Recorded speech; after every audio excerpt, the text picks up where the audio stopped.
तसं ना हो. चला चला, लागलीच तयार व्हायला हवं. आख्यानाला निघायचं आहे. होय.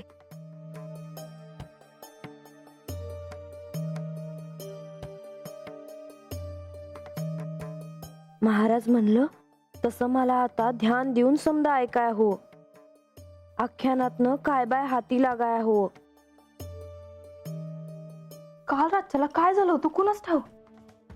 समधीकडे ह्यो आपला सोसाट्याचा वारा होता. आबाळातनं आवाज येत होता. काय झालं होतं कुणाच ठाव. गडावर नक्की काय बाय घडलं असणार, आणि ते बी महासताईन संग. तुम्हाला ठाव आहे का? काय काय झालं ते ठाव आहे का? हाय.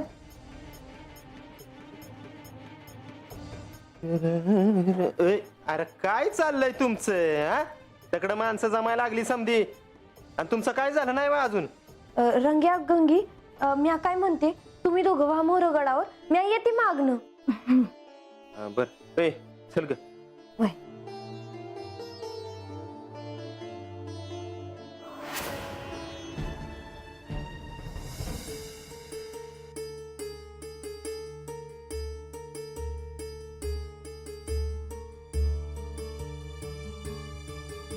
नारायण नारायण. देव तर इथे दिसत नाहीत. आता काय करावे? असो, देव दिसत नाहीत याचा अर्थ आता त्यांचे दर्शन थेट आख्यानाच्या वेळेस होणार. तर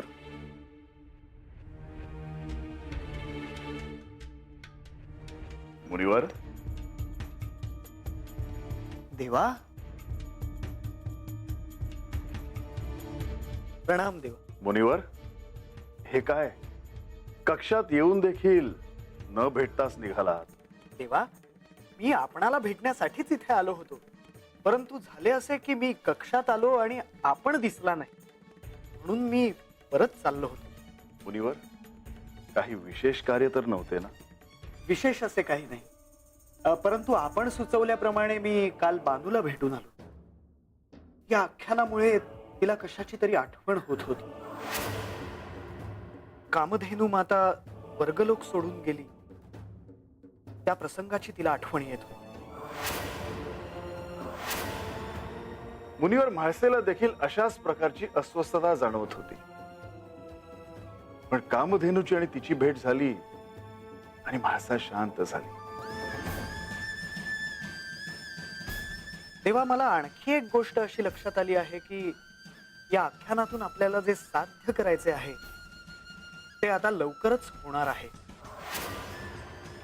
म्हणजे सर्व संकेत हे त्याच दिशेला नेत आहेत. मुनिवर, तसं झालं तर उत्तमच आहे. तसं घडावं हीच माझी इच्छा आहे. आता पुन्हा आख्यान सुरू होईल त्यावेळी समुद्र मंथनातून जे पुढचे रत्न बाहेर पडले त्या संबंधी सर्वांनाच कळेल. आणि ते रत्न म्हणजे कल्पवृक्ष. होय देवा. मुनिवर, तुम्ही काहीसे चिंतित दिसत आहात.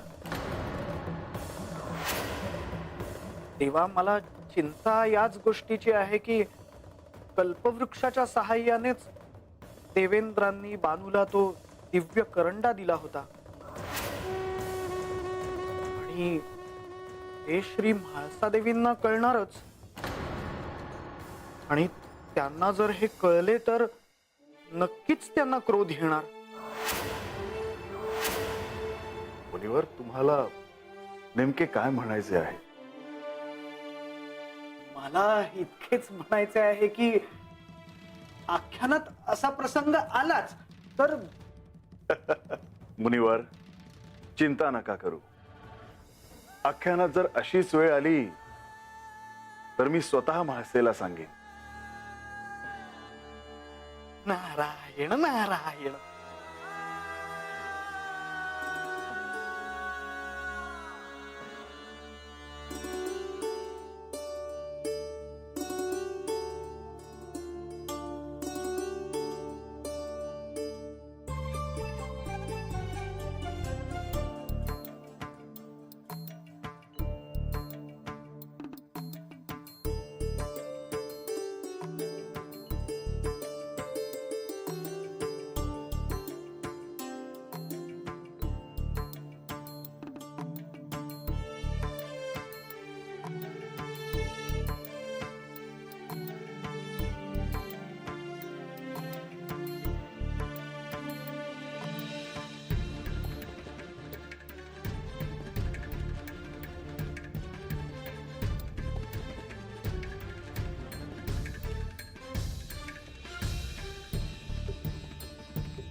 या आख्यानाच्या निमित्ताने श्री खंडेरायांच्या अवतार कार्याबद्दल जाणून घेण्यासाठी लोक किती उत्साहानं आले आहेत पहा. श्री गणेश, आज तुम्ही सर्वांच्या आधी पोचलात. श्री विष्णू म्हणाले तसे समुद्र मंथनाचे आख्यानासाठी सर्वजण जमले आहेत. मला देखील हे पुन्हा ऐकताना आनंद होतो आहे. यावेळी त्या समुद्र मंथनात श्री विष्णूंनी कूर्म अवतार घेतला नसता तर असे झाले नसते. हे सगळं परमनियतीने लिहून ठेवलं आहे. आणि या आख्यानातून मातेला आणि बाणाईला त्यांच्या मूळ रूपाबद्दल कळणार हेही त्याच परमनियतीने लिहून ठेवलं आहे. श्री गणेश, तुमचा संकेत कोणत्या दिशेला आहे हे मला समजलं. काल गडावर जे घडलं त्याविषयी तुम्ही बोलता आहात, होय ना? हो माते, कारण ती साधी घटना नव्हती. मातेच्या सुप्त मनात दडलेल्या काही गोष्टी तिच्या न कळत बाहेर पडल्या. निश्चितच ती साधी घटना नव्हती. श्री म्हाळसा देवींच्या सुप्त मनात त्यांच्या गतजन्मीच्या आठवणी आहेत. जरी त्याबद्दल त्यांना ठाऊक नसलं तरीही त्या त्यांच्या मनात आहेतच. काल भावनेच्या भरात मात्र त्यांच्या सुप्त मनातल्या भावना वर आल्या.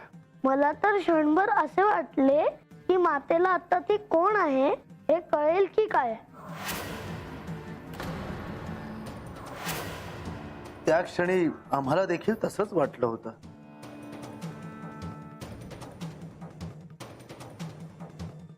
काय वाटत होतं बंधू?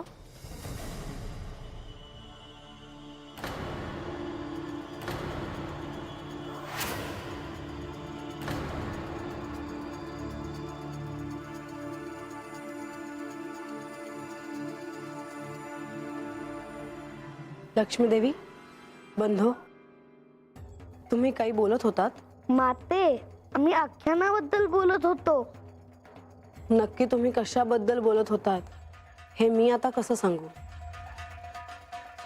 कसल्याही संदर्भाबाबत बोलण्यापेक्षा आख्यानाला सुरुवात करूया असं मला वाटतं. ये बानू. आख्यानाला उशीर व्हायला नको याकडे आपलं लक्ष असावं.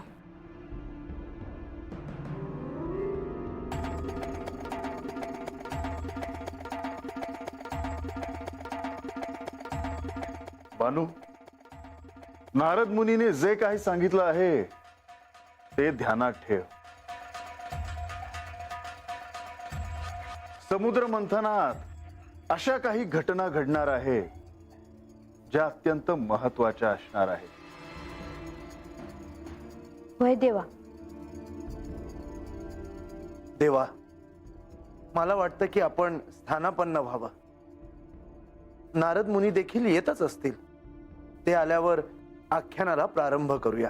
होय.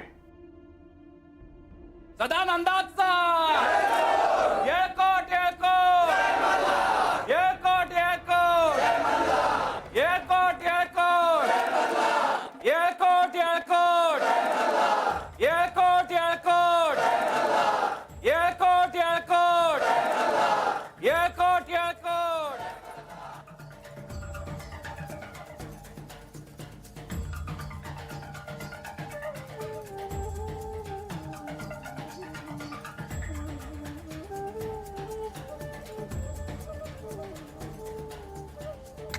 नारायण नारायण. नागेंद्र हराय त्रिलोचनाय भस्मांगरागाय महेश्वराय नित्याय शुद्धाय दिगंबराय तस्मै नकाराय नमः शिवाय.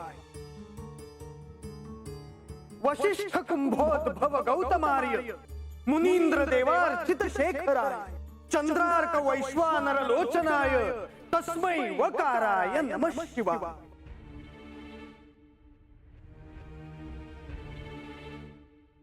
मुनिवर, आम्ही सर्वजण तुमचीच प्रतीक्षा करत होतो.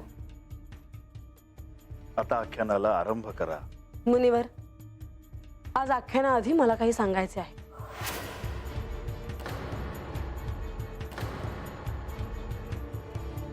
आख्यानात कामधेनूचा उल्लेख झाला. मी अस्वस्थ झाले होते. का कुणास ठाऊक ते मलाही कळत नाहीये. पण तिला भेटण्याची इच्छा झाली आणि योगायोगाने कामधेनूशी भेट झाली. ती भेट गडावरच झाली म्हणून मन शांत झाले. समुद्रातून बाहेर पडलेल्या अतिदिव्य रत्नाची भेट होणे म्हणजे अद्वितीय योग म्हणावा लागेल. मुनिवर, आता आपण आख्यानाला प्रारंभ करू शकता. एवढेच मला सांगायचे होते. जशी आपली आज्ञा देवी. महाराज, वैस थांबाजी, मला बी काय बाय सांगायचं आहे.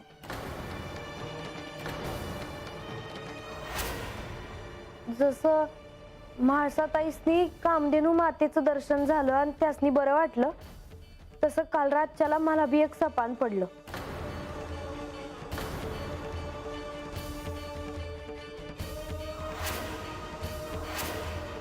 आणि ते सपान तवाच होतं जेव्हा म्या स्वर्गामंदी असल. कामधेनू माता बी ततच होती. मला हे सपान पडलं बघा, आणि ह्यातनं मला काय बाय आठवलं हाय एवढंच सांगायचं होतं मला.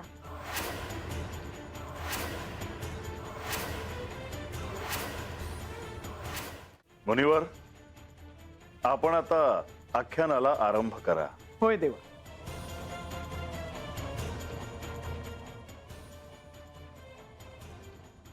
तर समुद्र मंथनातून जे पहिले रत्न बाहेर पडले ते म्हणजे या सृष्टीतल्या गोवंशात अंशाने राहणारी अशी कामधेनू माता. हे पहिलेच रत्न बाहेर पडले आणि त्रिमूर्तींनी सृष्टीच्या कल्याणासाठी या रत्नाचे दायित्व देवांकडे सोपवले. परंतु अजूनही जे साध्य करायचे होते ते पूर्ण झाले नव्हते आणि त्यामुळेच समुद्र मंथन पुन्हा एकदा सुरू झाले.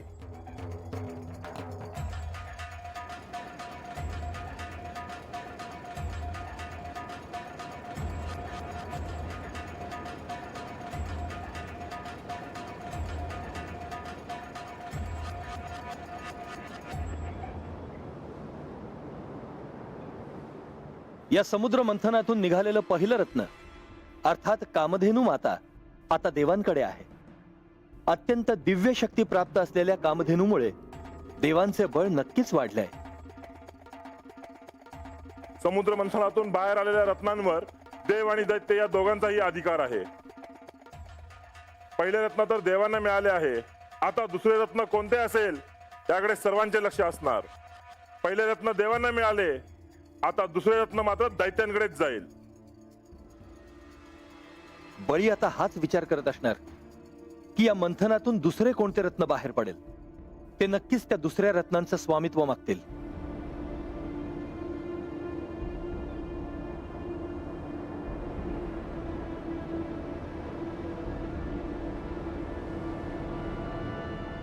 या समुद्र मंथनामध्ये हा अख्खा समुद्र ढवळून निघाला आहे आणि अजूनही ढवळून निघतो आहे. अत्यंत गूढ अशा या समुद्रातून आता काय बाहेर पडेल हे सांगता येणं कठीण आहे. पण मला अशी जाणीव होते की आता एखादे दिव्य असे रत्न यातून बाहेर पडण्याची वेळ समीप आलेली आहे.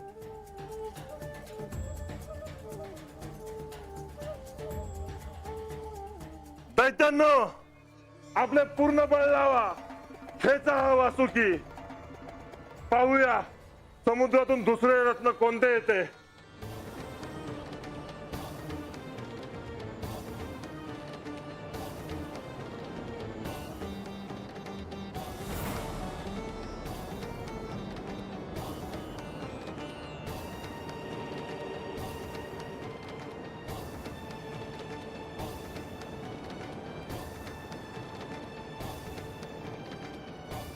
इंद्रदेव, हे कोणते रत्न आहे?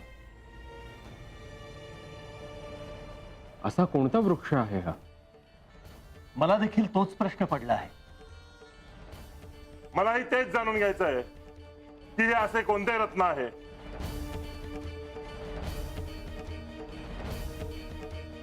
या समुद्र मंथनातून बाहेर आलेले हे रत्न आहे. हे नक्कीच साधे नसणार.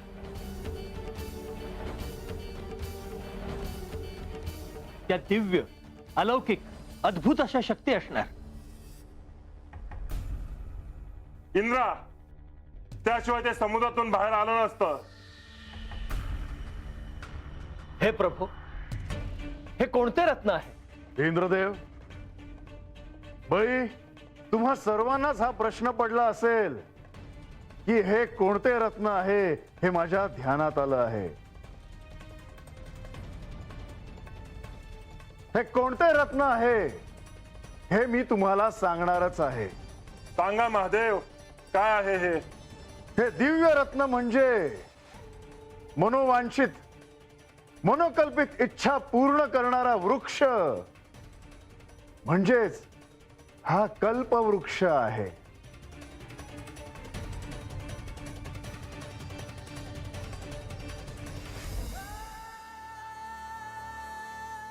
देव आणि दैत्य आपल्या पूर्ण सामर्थ्यानिशी समुद्र मंथन करण्यासाठी सज्ज झाले होते.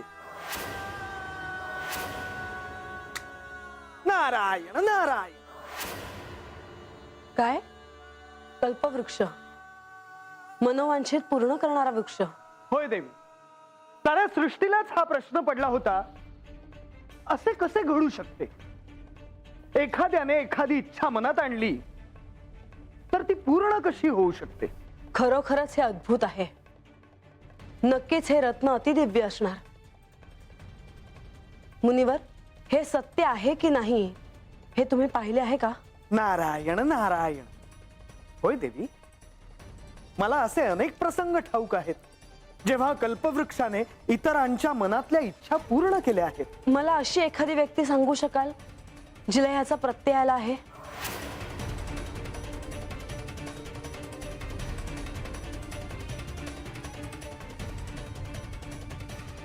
नारायण नारायण. म्हाळसा, तुला जाणून घ्यायचं आहे ना की अशी कोण व्यक्ती आहे की ज्या व्यक्तीला याचा प्रत्यय आला आहे? हो, तुम्हीच सांगा मला ती व्यक्ती कोण आहे. जिला त्याचा प्रत्यय आला आहे ती व्यक्ती आपल्या समोरच आहे. कोण? बानू.